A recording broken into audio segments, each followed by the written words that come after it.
early days of World War II, and the man with the plans of... Wait! Sorry.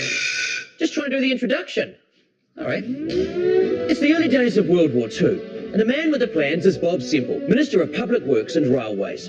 He's volunteered to lead a battalion of fighting engineers into the theatre of war, but no one's taken him up on his offer because he's pushing 70. Thank goodness, though, because while he's not afraid of danger, he is obsessed with safety, and he's about to turn one of his greatest passions into something that might just keep New Zealand safe from one of the biggest threats we've ever faced. You done? Get on with it.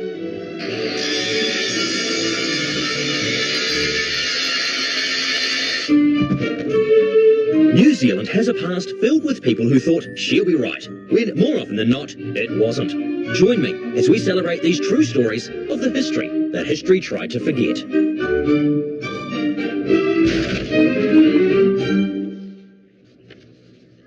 New Zealand has a proud tradition of people inventing things without first asking the simple question, what could possibly go wrong? To celebrate these true tales of extraordinary New Zealanders, I'm using some ordinary New Zealanders.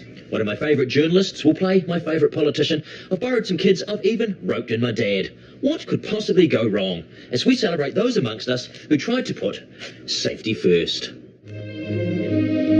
This is one of my favourite politicians, Bob Semple. In his youth, a dashingly handsome young man. A militant unionist, he was virtually tossed out of his native Australia and arrived in New Zealand in 1904, where he became known as Fighting Bob, both for his passionate speeches and for his amateur boxing. Semple's goal was not only to improve the lot of the worker, but the safety and well-being of all New Zealanders. For example, in order to reduce the number of car accidents in the 1930s, Semple records a series of records, which he intends to distribute to automobile associations and to schools. The traffic officer today is the gentleman of the road. He will set a standard of good manners and will protect the decent citizen from the speed hog and the drunken driver. Incredible. 80 years on, nothing's changed. Still, that had to be a better safety first campaign than some previous ones, such as these two young girls here. Look at her. Fantastic. Although she appears to have forgotten the E in safety. Suppose she could always borrow an E from the alphabet girl next door. But like many drivers, Semple didn't necessarily think all of the rules applied to him. In the early 1950s, a rookie traffic cop called Russell Coddington issued his first ever traffic ticket to none other than Bob Semple for an expired warrant of fitness and a broken headlight. To his credit, though, Semple did tell Coddington that if you hadn't given me a ticket, you would have been looking for a new job on Monday. Semple also believed that a modern world was a safer world. So, as the Minister for Public Works, Bob built better roads and wider bridges to make driving safer. He built viaducts and irrigation schemes and power plants to make life generally better all round. And when they were built, Bob was always there at the opening because he knew the value of a good photo opportunity. And here's one of my favourites, Bob Semple parking his ministerial car in an irrigation pipe in Rangitata. But when it comes to protecting the workers of New Zealand, well, given our lackadaisical attitude to workplace safety, Semple had his work cut out for him. Take this guy, who's recording the temperature of a boiling geothermal pool and whose only concession to safety is he's tucked his trousers into his socks. Or these guys, who seem blissfully unaware of the rather large rock right above them, held up by some rather small sticks. Or these two gentlemen were installing power lines in Levin. Still, at least he's maintaining 3 points of contact. But there is one workplace safety image that, in my opinion, is the single greatest photograph ever taken in the history of New Zealand. It was taken here at Manapuri.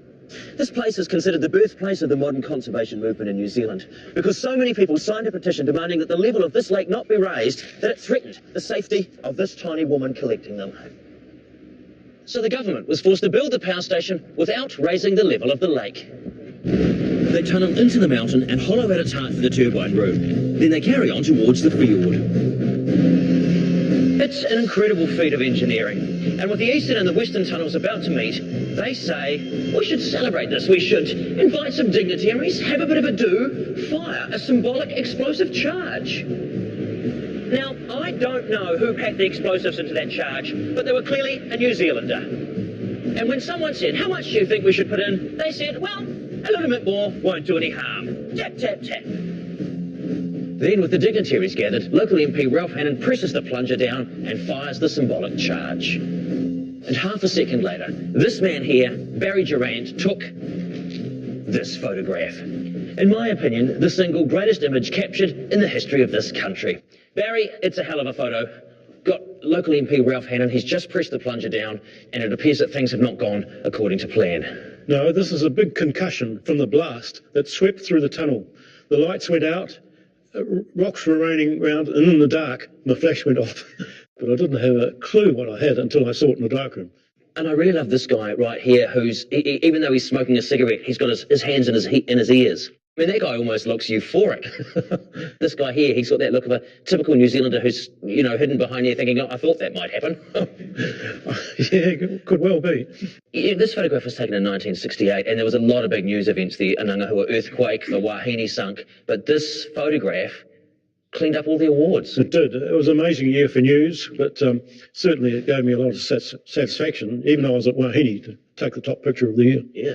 But quite moving to come back here and see the tunnels.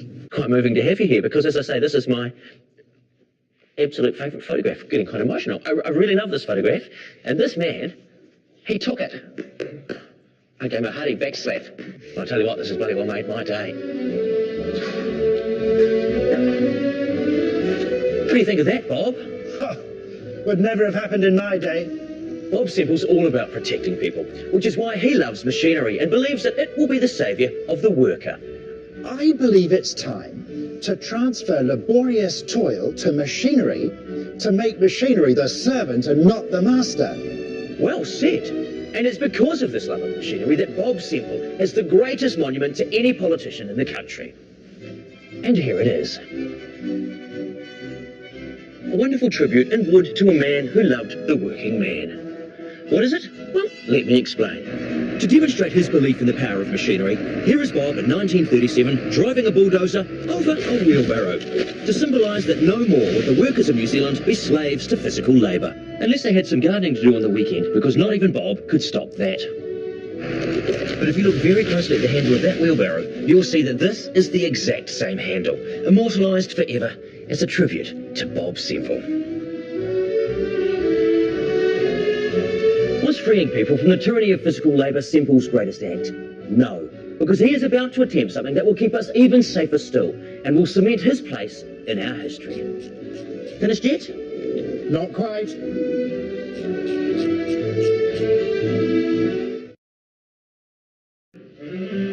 How's it going?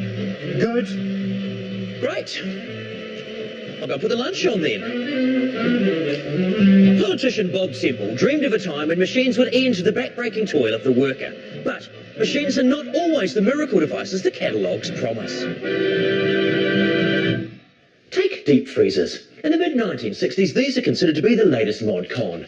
But some people think they might just be a bit of a con.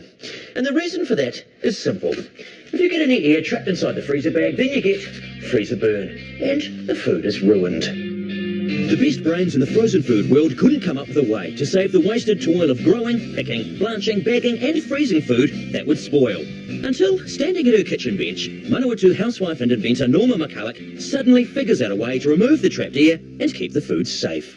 And Norma invents a simple cardboard tube that does just that. I watched my daughter pumping up her bicycle tyre one day, and I thought, well, if you can push air in without electricity, why can't you pull it out without electricity? And so I made up this little cylinder idea. You could just sit it like so and pump out air, like that. They were a massive hit. Yes, we sold over 1 million of them. Yeah, just didn't charge enough, I think. The great thing about her as well is there's that classic phrase, but wait, there's more. And really, you know, that summed up Norma.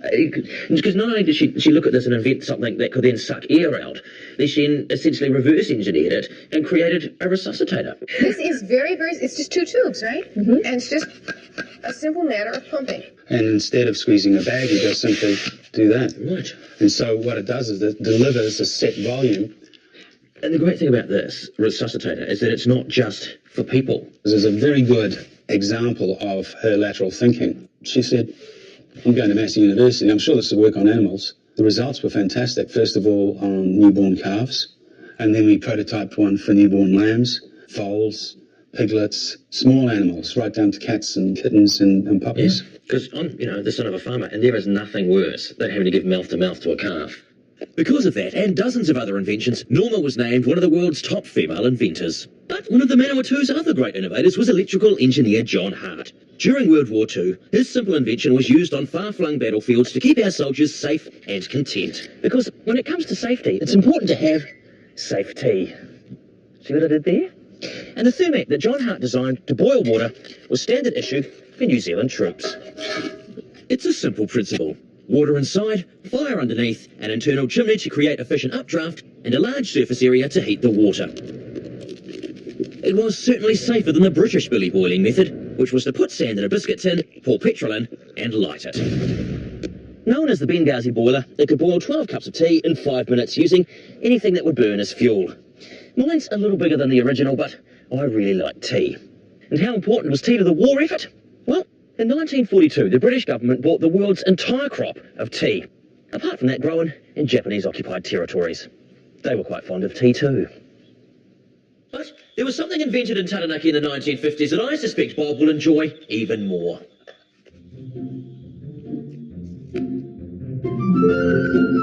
This is a boxthorn hedge. These terrible thorny hedges love Taranaki almost as much as the people of Taranaki hate them. Why? Well, prior to the Second World War, they were virtually uncontrollable. They'd grow to be 10, 20, 30 metres wide. Entire herds of cows were being lost in them. Clearly, something had to be done. Fortunately, at the end of the Second World War, there was quite a lot of cheap military surplus, and the locals thought to themselves, I've got an idea. They went out and they purchased used tanks, trucks and Bren gun carriers. Onto them they mount the largest motors they can find, and onto those they fit the biggest blades they can manufacture in their garages, creating what I believe to be the greatest fleet of hedge cutters ever built in the history of hedges. Marvel at the majesty of these magnificent men and their mowing machines. Frankly, I'm amazed Osh hasn't published these photographs on a series of commemorative calendars. Look at the ease with which that massive blade slices effortlessly through the hedge. Sometimes the blades came off and I suspect they were never seen again. But this machine here, though, is my absolute favourite. That's an old puddle jumper truck. You can see that they used whatever they could lay their hands on. That pulley is a tyre, and that stabiliser is simply a bicycle wheel. And in the driving seat is one of the Butler brothers, who built many of these machines. Is he even wearing any safety gear? Well, as far as New Zealanders go, he is very well equipped in his sunglasses and a jaunty beret. But while safety may not have been first for the farmers of Taranaki, Bob Semple would have loved the idea of using military machines as hedge cutters. However, what he is about to do with a bulldozer will become his greatest contribution to the safety of this country. You nearly finished? Not quite. Better take a break then.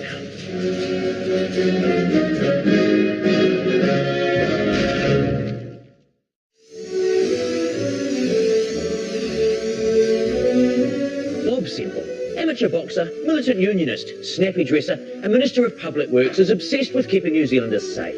He is also passionate about progress, which is why he is right behind the search for minerals to help propel this country into the nuclear age during the heady days of atomic optimism in the late 40s and early 50s. The government spent years looking for those minerals, but they couldn't find any. These blokes, however, did. You won't see a better example of what it means to be a West Coaster than these two gentlemen, Frederick Casson and Charles Jacobson, looking as happy as you'll ever see a coaster look, as they stand there holding their Geiger counter and a piece of radioactive uranium with a sense of casual disdain. You may well ask yourselves, why are they so happy? And why are they holding a piece of radioactive uranium? Well, the answer is simple. They'd been drinking. Heading home to Greymouth after a hard Sunday of prospecting and a quiet beer at the legendary Berlin's Hotel, they stop at Batty's Creek in the Buller Gorge to answer the call of nature, when all of a sudden, nature calls out to them.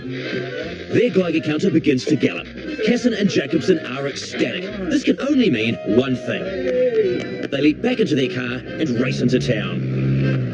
Within days, the media descends on Greymouth as Casson declares, "We believe we've found the second most concentrated deposit of uranium in the world." Why did they say the second most concentrated deposit? Because they're New Zealanders and we don't like to brag. People are over the moon. The government had been looking for uranium for over 20 years, but it had proved too expensive to continue the search. So they'd outsourced it to ordinary people. They issued instructions for build-your-own Geiger counter kits. They gave them to hunters and trampers and to parents to give to their kids, saying send them up into the hills and don't let them come back until they glow. But no one could find uranium until Casson and Jacobson sparked the great uranium rush of 1955. People flock to the West Coast to cash in on the boom. They even have uranium-flavoured ice cream. Tourists are even given bits of radioactive rock to give to the kids to play with in the car on the way home. Casson and Jacobson become national heroes. There they are, still euphoric, still holding the rock. They receive a cash reward from the government, and they even get mountains named after themselves, Mount Casson and Mount Jacobson. But perhaps the best reward is the adulation of the women of the district. And there's Jacobson with some of the wonderful women of the coast. And what I love about this photograph is that all of those women are in their Sunday best. And there he is, a typical Kiwi male, still in his work pants and his jersey.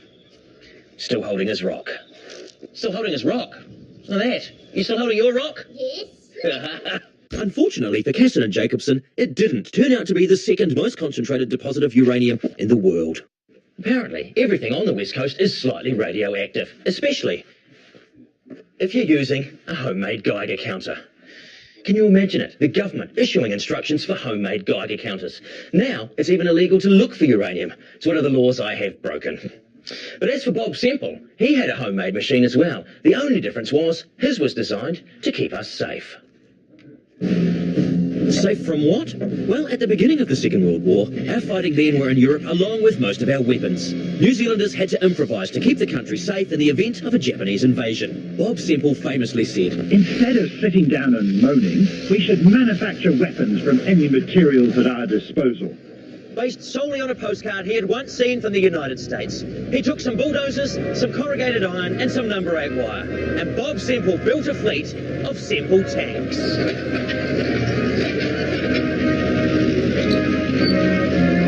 By fleet, I mean 6, the greatest weapon of war ever built in the history of New Zealand. Officially known as a mobile strong point, the press dubbed them Semple's Pie Carts. They had a top speed of 24 kilometres an hour, a crew of 8 and 5 guns.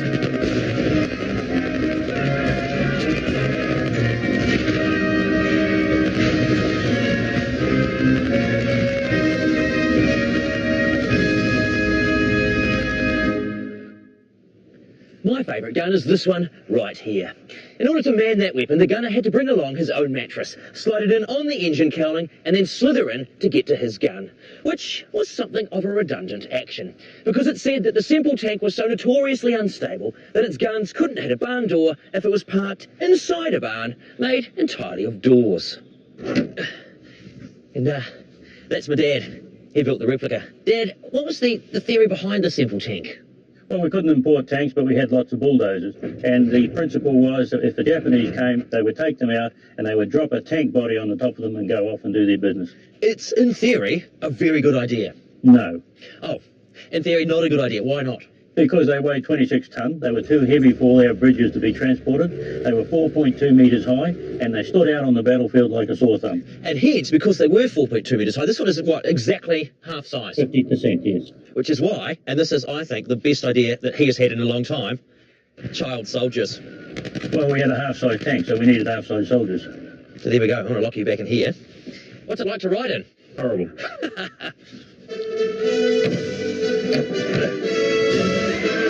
Undaunted by the critics, Semple takes his tanks on a morale-building tour through towns and cities the length of the country. And salute! And morale was suitably increased. And then, in one of the most shameful moments in our military past, the powers that be said thanks, but no tanks. And they dismantled every single Semple tank. A travesty. Because I honestly believe that had the country been ringed with Semple tanks and an enemy fleet had turned up, they would have taken one look at us and said, "No, we're not really into that," and sailed all the way off. And New Zealand would have been safe, thanks to Bob Semple. So, how about 3 cheers for fighting Bob? Hip hip! Hooray! Hip hip! Hooray! Hip hip! Hooray! Bravo!